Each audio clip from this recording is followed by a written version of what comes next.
I'm here to give my son a voice. I lost my 17-year-old son to fentanyl. It was Valentine's Day 2023.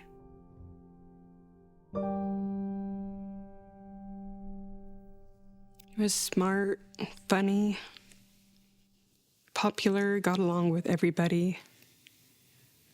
Was always down for a challenge or a dare. Liked pranking people. He was always a lot of fun. He was just very outgoing, friendly, happy, carefree, just typical young man. He was a black belt in Taekwondo. He was like 10 when he became a black belt. I think that's the only sport he really got into. He'd mess around basketball and stuff, but just Taekwondo, video games, music. I think at the end of middle school is when he started to change a little bit. Started getting kind of quiet, a little withdrawn. It was kind of around the same time his dad and I divorced, so I attributed it to that and just being a teenage boy going through all that stuff. It was probably around 8th grade. Then it just continued on a downward spiral from there. He started going to a different school and he was skipping school a lot. He started smoking marijuana and he was getting it from school. So I felt helpless. I couldn't keep him from it because he was getting it at school. I went to the school on several occasions and they said that they really can't do anything. It was an open campus. The kids would walk to the park right next door to the school on breaks and at lunch, and they really had no control over what they did when they were over at the park. So basically, they couldn't do anything to help.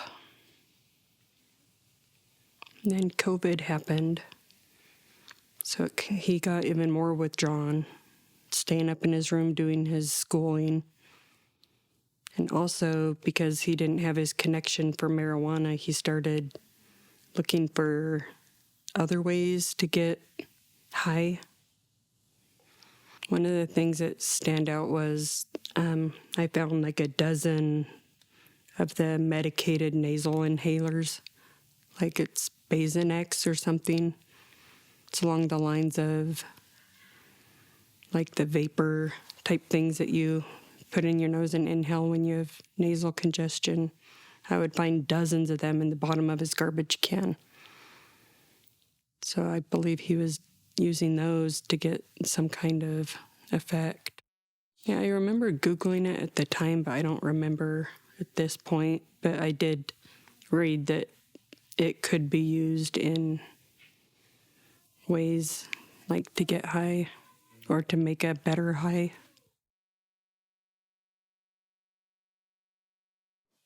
The night before, it was the 13th of February. 13th of February. And I saw him at 8:39. He came, he always searched me out before bed and just gave me a hug. Said, "Good night, love you." And he went to bed. He had worked really hard to graduate early. He was working full time. And so I woke up the next morning and looked at my phone, and he had texted me at 5:30 saying that he was just going to stay home. He wasn't going to go to work that day. So I didn't really think much of it. He was 17 years old, just getting used to working full time, and he thought if he had a sick day built up that it was his turn to be sick. It's hard to explain. It was just his... if he had some hours that he knew he could stay at home and get paid for, then he would occasionally call in sick and just take the day to himself. So I wasn't too alarmed. My 4-year-old, she had a dental appointment that morning and then a Valentine's Day party at her preschool. So I would just let him sleep. I took her to the dentist. And when I was sitting at her dentist's office, I decided I was going to go get my nails done. So I text him.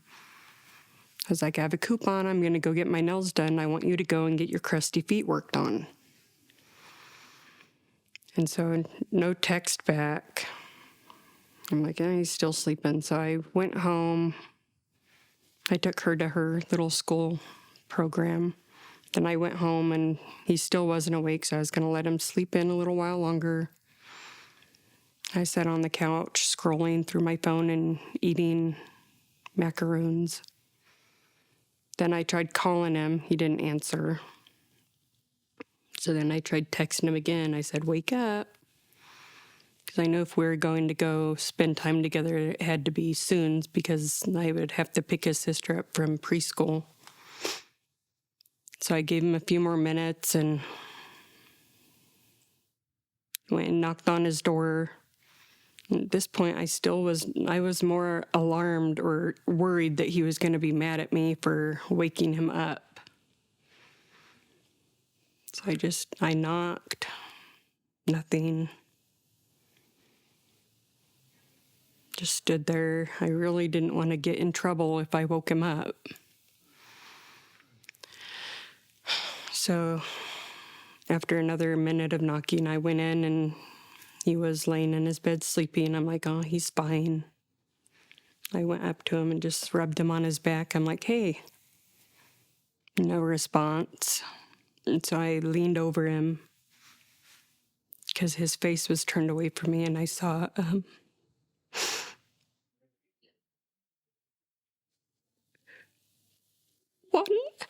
one eye was open, just staring blankly. And this wasn't our first go around. I had already saved him once before. So I immediately knew I had to jump into action. I ran and got my phone and Narcan. And I dialed 911. I went back into his room, rolled him over, and Narcaned him. And I was on the phone with 911 at this point. I got him on the floor. And I remember when I got him on the floor, it was not exactly graceful. He was as big as I was. It was hard. I remember I hit his head on the floor and I felt bad. I apologized to him. And I just started doing CPR. I think I Narcaned him like 4 or 5 times. And was doing CPR, and I allowed myself just to look at him, like really look at him. And it registered in my mind that when I rolled him over, I had noticed livor mortis. And being in the medical field, I knew that only happens when someone's gone. And so I told the 911 operator that I'm not going to do any more CPR. I'm just going to let him be. And she kind of hollered at me, told me I needed to keep going. And I looked at him and he was gone. I knew there was no help that could be given to him at that point. So I just hung up with the 911 operator and just spent a few minutes with him before the paramedics got there.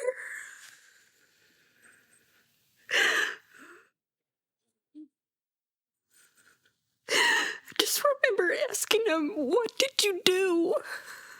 What did you do, Jaiden?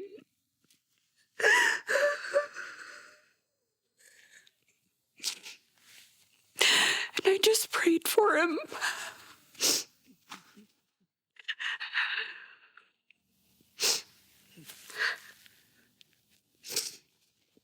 And I don't remember much after that.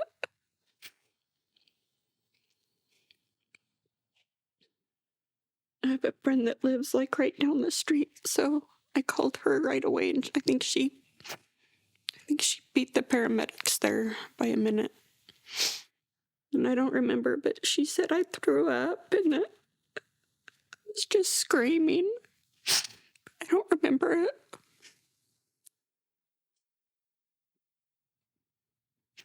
It's all kind of a blur after that.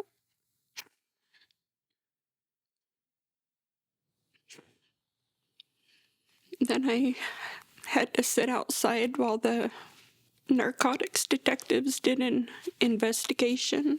I think I was outside in the cold in the middle of February for about 3 hours. By that time, his dad had gotten there. And we just said goodbye to him before they zipped him up and took him out.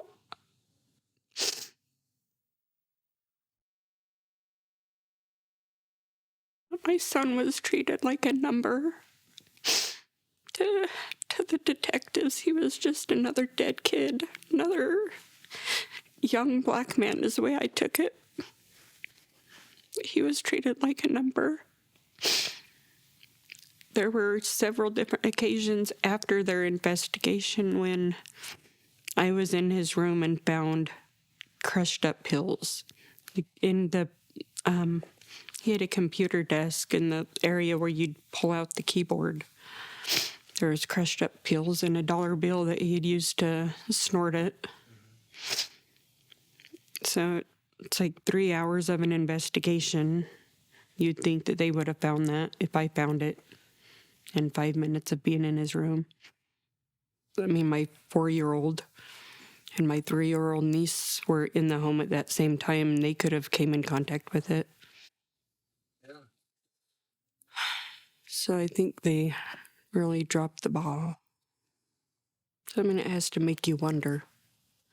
I mean, what were they doing for 3 hours in there with my son's body? If they missed that. They took his cell phone, and the detective told me it would be on his desk until they were able to get into it. They also took his PlayStation. Like a month after his death, the detective told me I could come and get his PlayStation because they weren't able to find anything, but said that the phone would remain on his desk. And so another month went by, and I called the detective to see if there had been any luck. And it was actually a new detective. The detective that had been on his case prior had been promoted. And so it was a totally new detective who had no idea who I was, who my son was. And he said that there's no phone on the desk. And so he said he would reach out to the last detective, which he did, and then he called me back, and he said that detective said that he gave you the phone back when he gave you the PlayStation back. And that was absolutely not true. Luckily, I had my friend with me when I went to pick up the PlayStation, so she was able to corroborate that I did not receive a phone. So then the phone was missing. So they eventually located the phone in evidence, and I was able to get it back, but there was no investigation done per se at all. It was almost as if it was never even an open investigation, like it was just one kid, like insignificant. As far as I know, there was never an investigation at all. The phone still hasn't been opened. It's password protected. No one knows it. But there were 2 other occasions that I found more pills in his room and called them so that they could come and get the pills. He went from refusing to go to school and having me in truancy court to getting all his credits so that he could graduate early.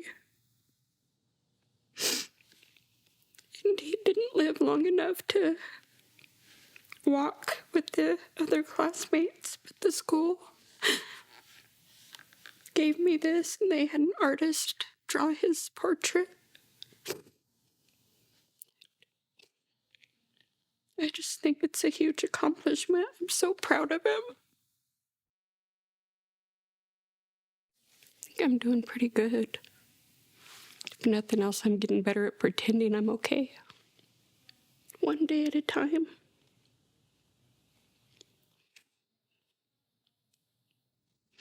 He has an older brother and then a little girl that I adopted. So So they help. It's hard. I still cannot believe this is my life. I'm still waiting to be woke up from this nightmare.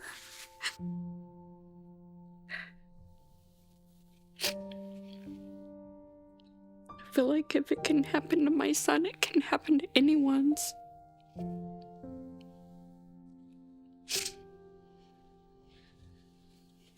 I was a stay-at-home mom for 15 years. My life revolved around my children. I was present every day.